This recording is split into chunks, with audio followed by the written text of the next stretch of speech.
Shalom shalom ndabaramukije mwese nizera ko muguwe neza ndasubiye kandi kubaha ikaze mu kiganiro intahe y'ukuri cyo kuri uno munsi kuko nizera neza yuko tuzagufasha kandi turashimira n'Imana yaduhaye akaryo keza n'akanya kadasanzwe kugira ngo dushobore gukorana.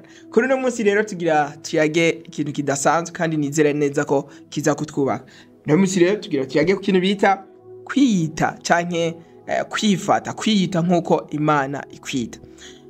Kiye kuraba tugira twige ku bintu bijanye n'amazina, izina abavyeyi bakwise, izina we wiyita ndetse n'ikimana ikwita arico tuzaguhagararako.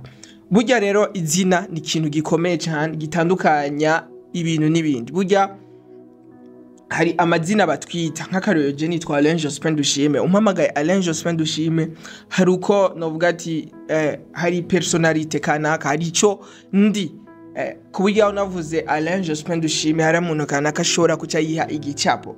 Nk'akarero no musi tuvuze gwa gasore hari abantu benshi bitwa baga gasore ariko hari umuntu umwe umuntu kanaka yitwa gwa gasore twese tuvuze co duhurizako igicapo kanaka.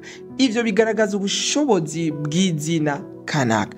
Harya ibintu vyose birashobora kuba bifise amazina, novuga bishobora kuba bifise umuco umwe canke novuga ati kariti imwe canke bikozwe cyo kimwe ariko amazina yavyo agatuma ivyo bintu bigira agaciro. Akarero notanga na karero k'urupapuro. Hari urupapuro gwitwa contrat. Ugo rupapuro iyo baruguhaye uba ubizi yuko iyo barugusinye akaja kwiyo sinyatire ugo rupapuro iyo novuza gwavuye mu mpapuro zisanzwe rukandikwa ko contrat canke rukandikwa ko novuga ati amasezerano kanaka iparasera canke uruhawe aba agenda azi yuko afise iparasera quelque part. Akandi karero notanga na karero k'urupapuro nyene ariko ubu bahisemwo kugwita ifaranga. Iyo go rupapuro rero gwishwe ifaranga rushobora kuba ruriko ibicapo nkuko izindi mpapuro zose zihari. Sinzi yuko murabona urupapuro bacafye ko amafaranga ndivyo canke mu bitabo hano hari ifaranga ricafye nago nyene ruba rurupapuro ruba ruriko rya foto nyene ariko hari itandukanye. Hari urupapuro kanaka ruba gwiswe ifaranga n'urundi gwashizwe ko igicapo c'ifaranga. Rero ubwo gwiswe ifaranga rugira agaciro bivanye n'ifaranga rufise. Ugiye kuraba ifaranga novuga urupapuro rw'ijana n'urupapuro rw'amajana 5 bishobora kuba vyakozwe muri matiere imwe, vyakozwe mu kintu kimwe. Mbere wanashima impapuro ibintu vyinshi vyanditswe ko bishobora kuba ari bimwe ariko kuba rumwe baravuze ati uru turugene kwitwa urupapuro rizoba ifaranga ry'amajana 5 urundi rizokwitwa ifaranga ry'ijana. Kwero uwo munsi vyaciye bigira itandukaniro. Ugiye kuraba urupapuro rumwe guza nk'akarero inoti imwe y'amafaranga inoti imwe y'ijana ry'amadolari rushobora kugura ibitabo vyinshi ndetse ukavuga ati none izi mpapuro zose zaguzwe na kakantu none bitandukaniye. Bishobora kuba atatandukaniro rinini rihari ariko izina ico gipapuro cyahawe ryatumye ribitandukanye. Uca wumva yuko izina rifise igintu gikomeye cyane. Rero uno munsi ku murongo tugira dusome, reka dusome hamarice tubandanya. Aravuga muri yo Yesaya igice ca 62 ku murongo wa 2 avuga ngo kuko amahanga azobona ugutsinda kwawe n'abami bose bazobona icubahiro cyawe maze maze uzokwitwa izina risha wiswe n'akanwa kuhoraho. Ashimwe.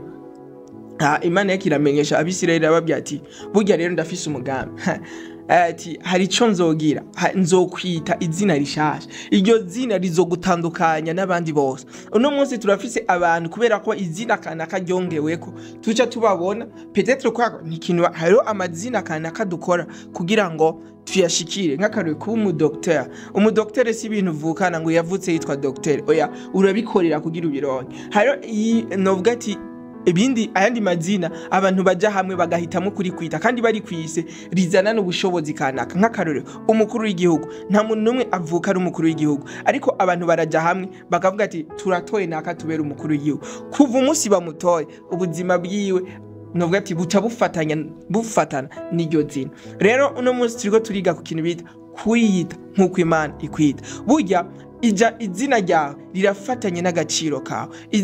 Izina wiyita uko nyene wiyizi birafatanye n'icuri kuko novuga ati hari uko abantu bakwita hari nuko we wiyita. kandi hariyo n'ico Imana ikwita. Rero ico Imana ikwita novuga ati ikintu cyose bakwita kigira agaciro iyo umaze kugiha agaciro. Ijambo ry'Imana rivuga ngo umwami ataza agaciro kiwe afa novuga ati asumbwa agaciro novuga ati n'umuntu asanzwe kuko ntazi agaciro kiwe. Urashobora kuba wiyizi ko urashobora kuba uri umwami utizi ko uri umwami, ubwo buzima bw'umwami ntibushobora kukugaragarako. Niyo mpamvu rero bene data turakwiye kumenya icyo Imana itwita tukagifatirako tukacubakirako, kuko amazina yose bashobora kuba barakwise canke witwa canke ufise novuga ati agira agaciro mugena uyaha agaciro. Nk'akarorero je ndi mwibarabara nawo mpamagara hari amazina umpamagaye ntashobora kwitaba kubera ko sicone. Nk'akarorero nditwa Jose umpamagaye Joye sinokwitaba kubera ko ndazi mwenga iryo zina si novuga ati hari undi muntu yitwa iryo zina, ariko umpamagaye Jose cyangwa ati wanyise Jose kuko je naravyemeye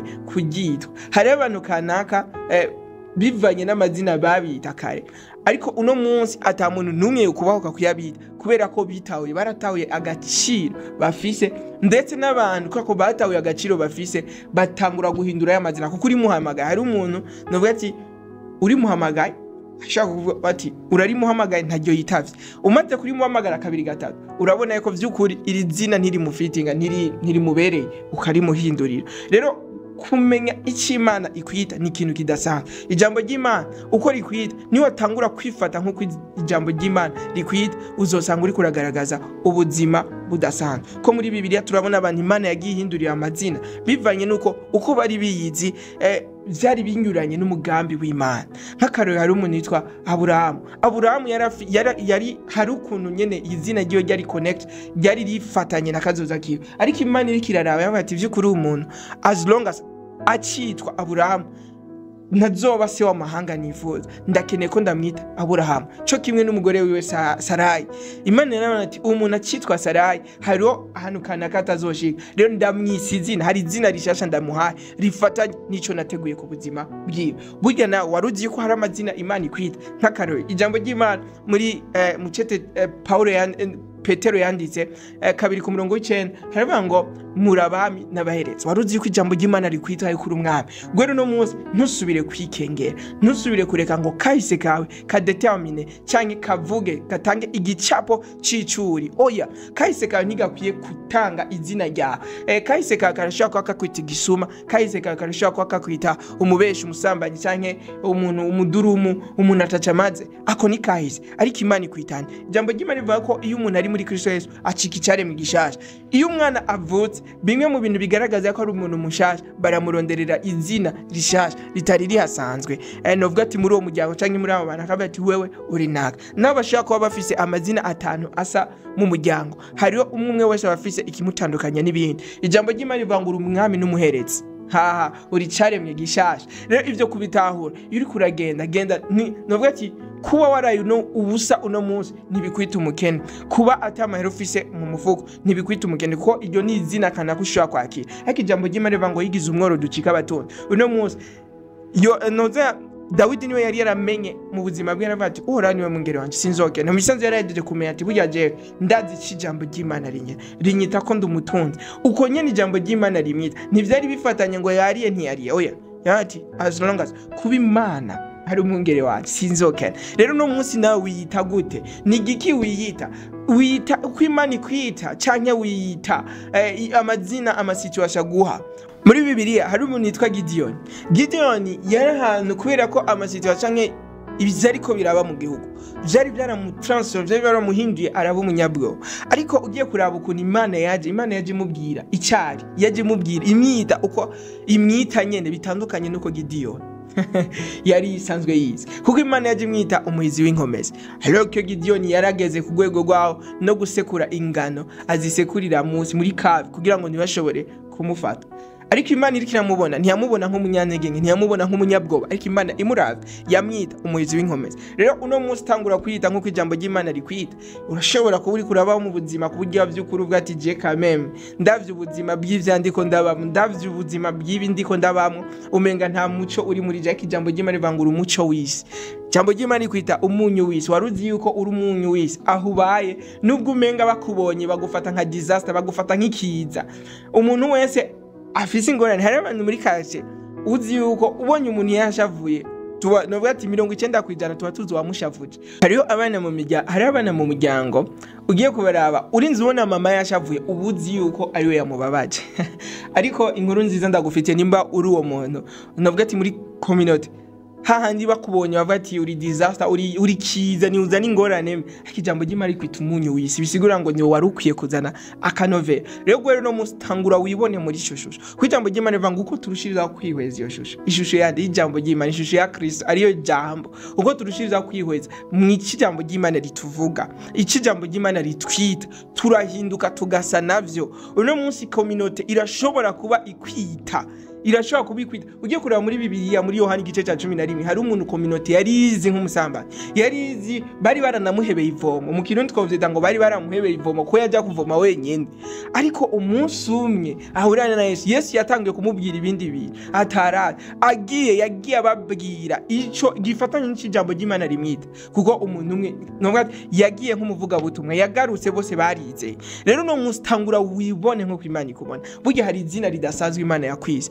nubwo ushobora kubona umenga ibintu byose ntibimeze neza umenga nta kintu na kimwe kigufavoriza ariko ijambo ry'Imana rivuga ngo arahiriwe abantu bafise Imana bafise uhoraho nk'Imana yabo. Waruzi kuba ufise Imana nk'Imana yabo uhoraho nk'Imana yabo ko ijambo ry'Imana rikwita kuri umuhigwe no munsi gendo bati ndumuhigwe nubwo umenga nta machance ufise urashobora kuba umaze ku apply ahantu nka 5 6 vyara ariko tanga urugendo uvuga ati ndazi iki jambo ry'Imana rinyita ko ndumuhigwe narahiriwe nta mikoshi mfise hari peut-être kuri kuraca mu buzima aho ma situation yose akwereka yuko ufise imikoshi uri umuntu n'imikoshi n'abantu babiri cyangwa batatu ukaba umuntu batanga akakarorero ariko no munsi nubiha ikibanza hikibanza ijambo ry'Imana rikwita ijambo ry'Imana rikwita umuhigwe ijambo ry'Imana rikwita umutwe nirikwita umurizo rikwita uw'imbere ntirikwita uw'inyuma. Rero no munsi tanga urugendane bino vyizige ugendane ivyizige bivuga ati ndi umutwe sindi umurizo ndici Imana ivuga ko sindi umukene ndi umutunzi ko yigize umworongo cike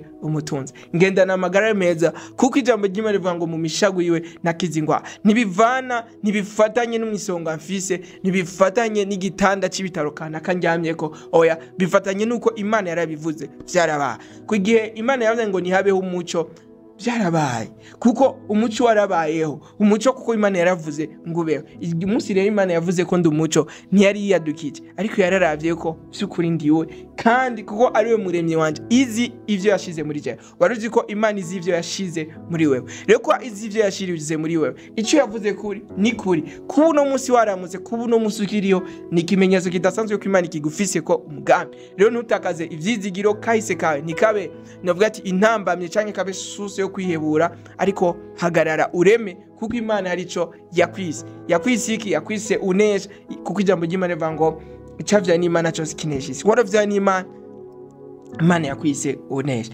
ikidasanzwe. Rero Imana yakwise umwana wayo kubura umwana w'Imana ni ikintu kidasanzwe. Abana ugiye kuraba nk'akarero kuri nose abana babategetse ubuzima bababayemo buba butandukanye n'ubuzima bw'abandi bana novuga ati igihugu cokena ariko hari ahantu inzara itamenyo abandi ibindi byose vyogenda nabi ariko hari ibibanza kanaka ubukene bwoba ariko amabomba atangiye gutera mu gihugu hari abantu ba mbere batangura kwitabwaho abo nabo nabana baba rero ijambo ry'Imana rivuga ngo uhoraho ni data Yohana igice cya mbere ku murongo wa 12 hava ngo abamwakiriye bose yaduhaye ububasha bwo gucika abana b'Imana ngo muvyaremwe byose navyo yigeze abwira ngo urubura bwanje ngo no munsi ndakuvyaye twebwe gusa ntitweyabwiye ngo turabura bwiwe. Rero waruzi ko Imana ikwita umwana wayo rero munsi gendo bwa ati nubwo vyogenda gute nubwo atamahera mfise umwana wa gasupari abayeho bivanye n'umufuko wa gasupari none umwana w'Imana nabaho bivanye n'umufuko wande.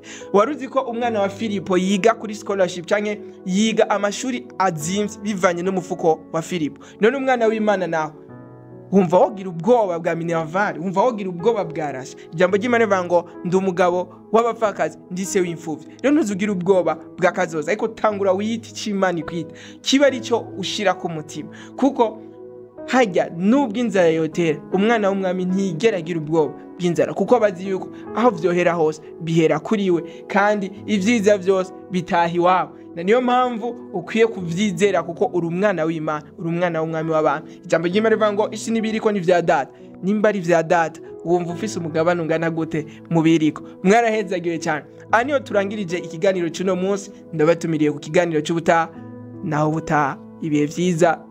Shalom.